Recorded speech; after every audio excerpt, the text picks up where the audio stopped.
ఎలా ఉంది ప్లాన్? మీరు చెప్పిన దాంట్లో పాయింట్ లేదని, పొటెన్షియల్ లేదని నేను అనట్లేదు కిరీట్ గారు. మనం మంచి కోచింగ్ సెంటర్ పెట్టామే అనుకోండి, నేనేదో నీలాంటి టాప్ ప్రొఫెషనల్స్ దాన్ని బ్రహ్మాండంగా నడుపుతారు. అనుకోండి. అనుకోవడం ఏంటి, విషయం ఉన్నట్టుగా అంత వినయం కూడా మంచిది కాదు. నువ్వు అదరగొడతావు. తెలుసు సార్, నేను అదరగొడితే మాత్రం మనకు ర్యాంకులు రావద్దు. మధుబాబు, ర్యాంకులు అంటే బ్యాంకులో లోన్ లాంటివయ్యా. ప్రొసీజర్ తెలిస్తే అవి వస్తూనే ఉంటాయి. ఒకసారి రావడం మొదలు పెట్టిన తర్వాత మచ్చికైన జాతి కుక్కలా మన వెంటే ఉంటాయి. ఆ సంగతి నాకు వదిలేసాయి. మీ కిరీట్ దాస్ అని కాదు, టోపీ దాస్ అని పేరు పెట్టాల్సింది మీ అమ్మా నాన్న. ఇంతకీ ఈ హైటెక్ కోచింగ్ సెంటర్ మన స్కూల్లో పెట్టడానికి స్థలం ఎక్కడి నుంచి తీసుకొస్తారు? మీ లెక్కల టీచర్లకి ఎక్కలు తప్పించి లోక జ్ఞానం తక్కువయ్యా.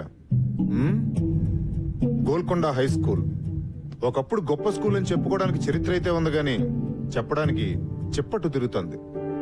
ఏదో మా ట్రస్టీల దేవాల ఐసీయూలో ఉంది గాని లేకపోతే ఈ పాటికి అంత్యక్రియలే ఇక్కడ షాపింగ్ మాల్ రావాల్సింది తెలుసా. నేనే ఆపాను. ఎందుకు? మన కోచింగ్ మాల్ కట్టడానికి. మరి స్కూల్ కూల్ చేస్తారా?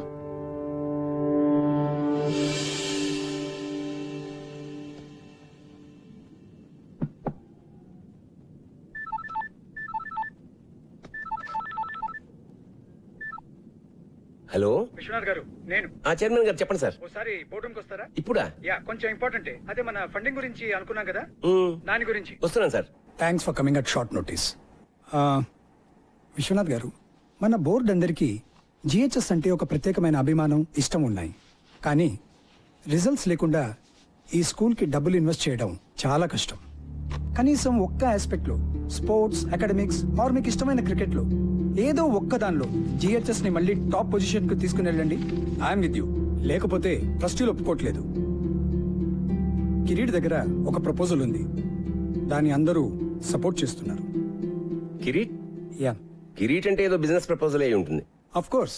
మన స్కూల్ గ్రౌండ్ లో ఒక ఐఐటి ఎంసెట్ కోచింగ్ సెంటర్ కట్టాలని Kireet idea. What? I can't believe it. ఇది చాలా దారుణం సార్. ఆ గ్రౌండ్ లేకపోతే జిహెచ్ఎస్ ఆత్మ లేనట్టు సార్. ఎంత చరిత్ర ఉంది సార్ ఆ గ్రౌండ్ కి. ఎన్ని జ్ఞాపకాలు, ఎన్ని విజయాలు. ఆ గ్రౌండ్ లేకపోతే. విశ్వనాథ్ గారు, ఏళ్ల కిందటి జ్ఞాపకాలకి ఏం విలువ ఉంటుందండి కిరీట్ లాంటి వాడికి? మీరేమైనా చేసి ఆ గ్రౌండ్ ని కాపాడాలి. ఏ క్షణమైనా కిరీట్ ఈ ప్రపోజల్ తో మీ దగ్గరికి రావచ్చు. అందుకే మిమ్మల్ని ముందే పిలిచి చెప్తున్నాను. Thank you mister Shah. Good luck.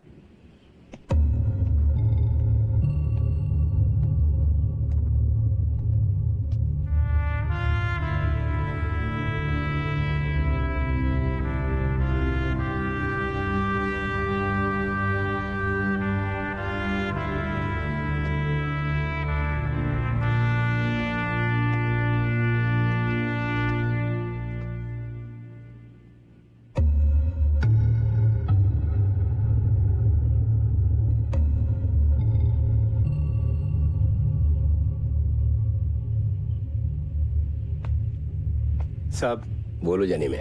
మీరేమీ అనుకోకపోతే నేను ఒక మాట చెప్తాను సార్ మీకు. అనుకునే మాటే చెప్పు. మన పోరగాళ్ళకి ఒక మంచి క్రికెట్ కోచ్ని పెట్టండి సాబ్.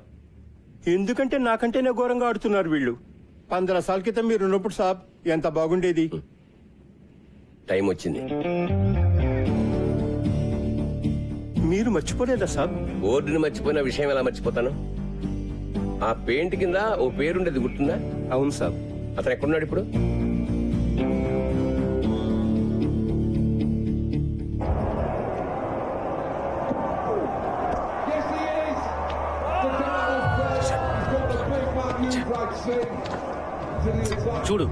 చూడరా మన వాళ్ళని. ఛాంపియన్స్ అన్నావుగా, ఒక్కడు కూడా బ్యాట్ పట్టుకుని రాదు. టీం బంగ్లాదేశ్, జింబాబే, కెన్యా అంటే తొడగొట్టేస్తారు. ఇక్కడికి రాగానే అన్ని జాడతాయి. ఫిక్సింగ్ మావా, ఫిక్సింగ్. అంతా పైసా.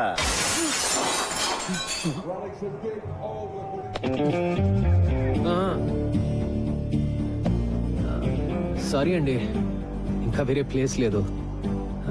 ఉన్నా మీ కామెంటరీ వినే ఛాన్స్ రాదు. ఏంటే? ఇప్పుడు ఈ ఇన్స్వింగింగ్ యాకర్ ఎలా ఎలా చూపిస్తాడు. మీరేమో కవర్ డ్రైవ్, తమరేమో పుల్ షాట్ ఆడుతున్నప్పుడు బాడీ వెయిట్ ఎలా ఉండాలో చూపిస్తారు కదా. తీసుకోండి సార్. ఏంటి నువ్వు?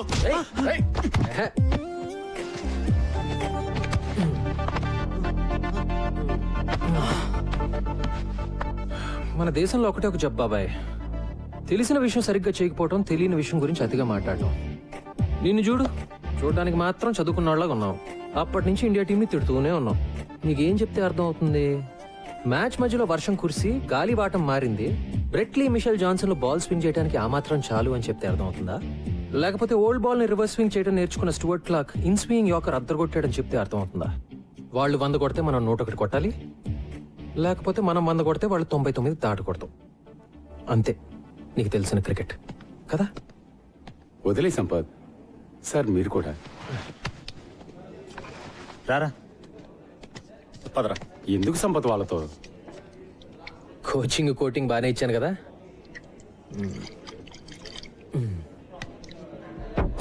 ఏయ్ జాగ్రత్త. Sorry about the table.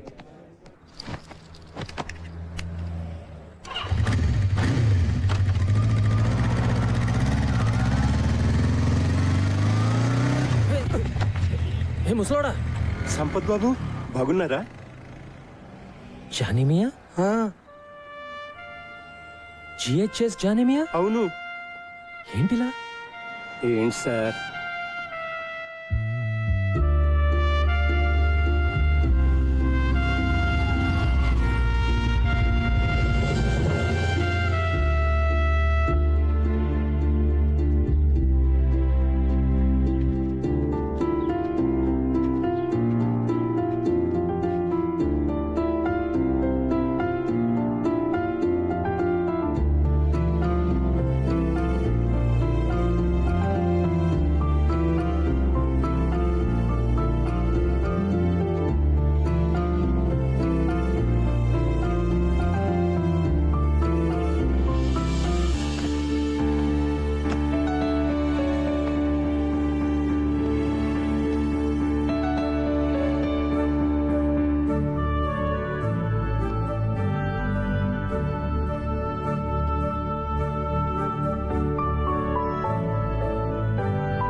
Excuse me, ఎవరు కావాలి మీకు? విశ్వనాథ్ గారు. ప్రిన్సిపల్ గారా? యా, నన్ను కలవమన్నారు. ఐమ్ సంపత్. ఓ, ఇలా వెళ్తే క్వాడ్రాంగిల్ వస్తుంది, ఎడం వైపు 2 రూమ్. తెలుసండి. మీరు అడ్డంగా నిలబడింది మా స్టాఫ్ రూమ్కి వెళ్ళే మెట్లని కూడా తెలుసా మీకు? సారీ. That's okay. మీరు ఇంగ్లీష్ టీచరా? మీకెలా తెలుసు? యూజువల్గా బాగుండేది వాళ్ళే కదా. క్వాడ్రాంగిల్, ప్రిన్సిపల్ మీకు తెలుసు కదా?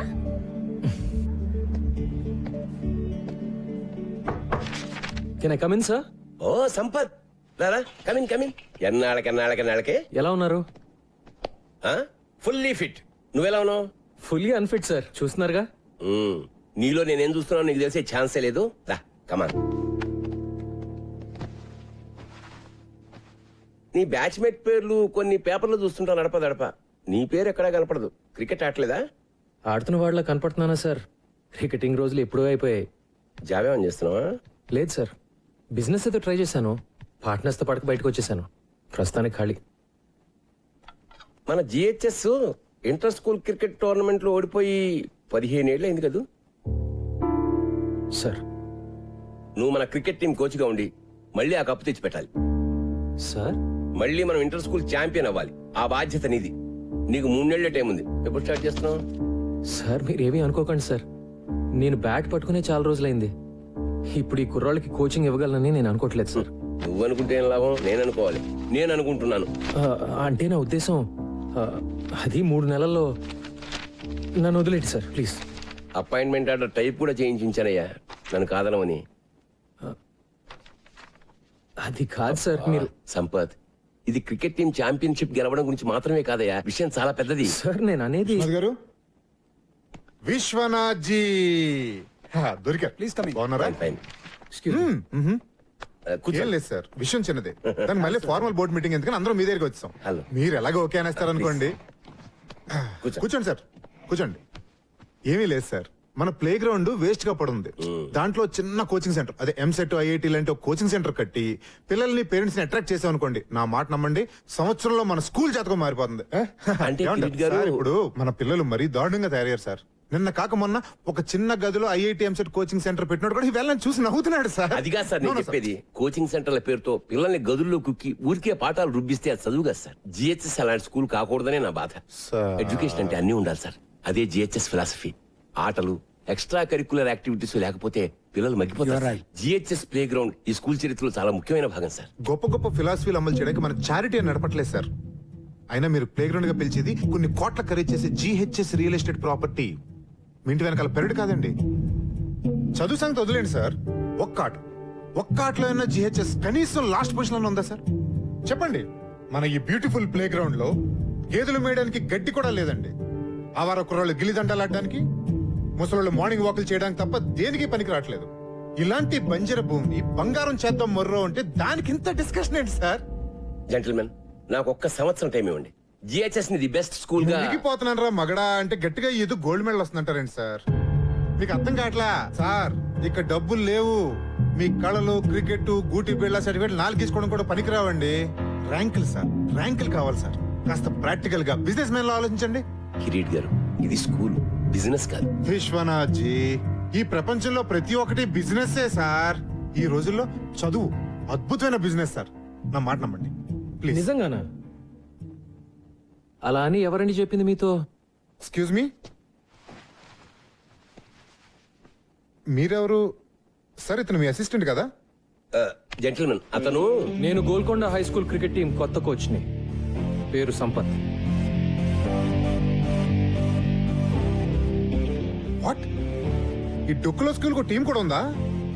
దానికి మీరు కోచా? ఎప్పుడైంది అపాయింట్మెంట్? ఇప్పుడే సార్.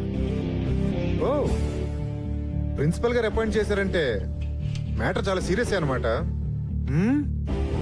ఏం సాధిద్దాం సార్ మీరు? 15 సంవత్సరాల నుంచి లాస్ట్ నుంచి సెకండ్ ప్లేస్ లో ఉన్నాం. ఈసారి లాస్ట్ నుంచి ఫస్ట్ ప్లేస్ కొట్టేద్దామనే. ఇంకో 3 నెలల్లో ఇంటర్ స్కూల్ నాకౌట్ టోర్నమెంట్ జరగబోతుంది. ఈ ఏడాది కాబోయే ఛాంపియన్స్ మన జిహెచ్ఎస్ క్రికెట్ టీం అని నేనంటే. విశ్వనాథ్ గారు, ఇంత చిన్న ఎక్కడి నుంచి తెచ్చారు సార్ ఇతన్ని? ఛాంపియన్, కప్పు, కప్పు, కప్పే మరి. కప్పులు గెలిస్తే కబోర్డులు నిండుతాయి గానీ లాభం ఏంటి సార్? ఉంది సార్. నా టీం పర్ఫార్మెన్స్ వల్ల జిహెచ్ఎస్ స్టూడెంట్స్ అందరూ బెటర్ గా చదువుతారని కూడా నేనంటే. ఏంటి సార్ ఇది? సీరియస్ తమాషానా? సీరియస్ గానే అంటున్నాను సార్. నేను చెప్పినట్టు జరిగితే మేము అడిగింది ఇస్తారా? విశ్వనాథ్ జీ, ఈ ఛాలెంజ్ మీదా అతందా? కిరీట్ గారు, నాకు తెలుసు కదా మీకు ఛాలెంజ్ అంటే ఇష్టం అని. నా బతుకంతా ఛాలెంజ్లు గెలుపులేగా. మీరన్నదే నిజంగా జరిగితే నరుడా, ఏమి నీ కోరిక? ఎప్పటికీ ఈ జిహెచ్ఎస్ గ్రౌండ్ లో వేరే కన్స్ట్రక్షన్ జరగకూడదని లీగల్ గా ఒక తీర్మానం చేయాలి. What is this? ఇదేమైనా సినిమా అనుకుంటున్నారా? జోకులు చాలు.